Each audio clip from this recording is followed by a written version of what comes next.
Umulan kaninang madaling araw dito sa Metro Manila at ilang bahagi ng Hilagang Luzon. Mula sa Pag-asa DOST, malalaman natin ang ulat kay April Enerio.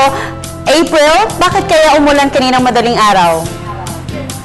Salamat, Princess. Para sagutin yan tanong mo, umulan dito sa Metro Manila dahil yan sa northeast monsoon. Para sa detalye maya-maya, dahil ngayon humina na until end of a cold front. Ganun pa man, patuloy pa rin itong magdadala ng mahihina hanggang katamtamang pag-ulan sa Eastern Visayas at Eastern Mindanao, particular na sa mga probinsya ng Samar, Surigao del Norte, Surigao del Sur at Davao Oriental. Samantala, apektado na rin nga ang Metro Manila ng umiiral na northeast monsoon. Kaya bukod dito sa may Cagayan Valley at probinsya ng Aurora, ang Metro Manila at Calabarzon ay makakaranas ng maulap na kalangitan na may mahihinang pag-ulan. Habang ang natitirang bahagi naman ay makakaranas lamang ng bahagyang maulap na kalangitan na may pulo-pulo pag-ulan o pag-kulog. Ayon kay Pag-asa Weather Forecaster Alvin Pura, wala naman nagbabadyang sama na panahon na namomonitor ang Pag-asa ngayong araw. Sa special weather forecast naman ng Pag-asa, asahan ng partly cloudy to at times cloudy skies with isolated rain showers ngayon at bukas.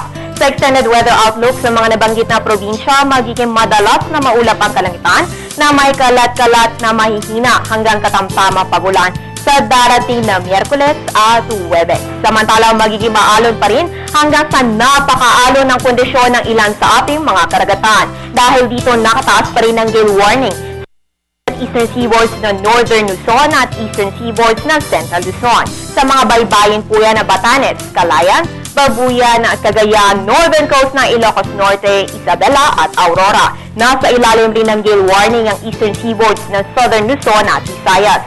Sa mga baybayin naman yan ng Camarines Provinces, Catanduanes, Eastern Coast ng Albay, Eastern Coast ng Sorsogon at Eastern Coast ng Quezon kasama na ang Polillo Island at sa Samar at Leyte. Kaya patuloy ang ating pag-aabiso na delikado po ang maglayag, lalo na sa maliliit na sasakyang pandagat dahil sa surge ng northeast monsoon. At yan ang pinakauling balita mula dito sa Pag-asa. Para sa Telebisyon ng Bayan, April Enerio.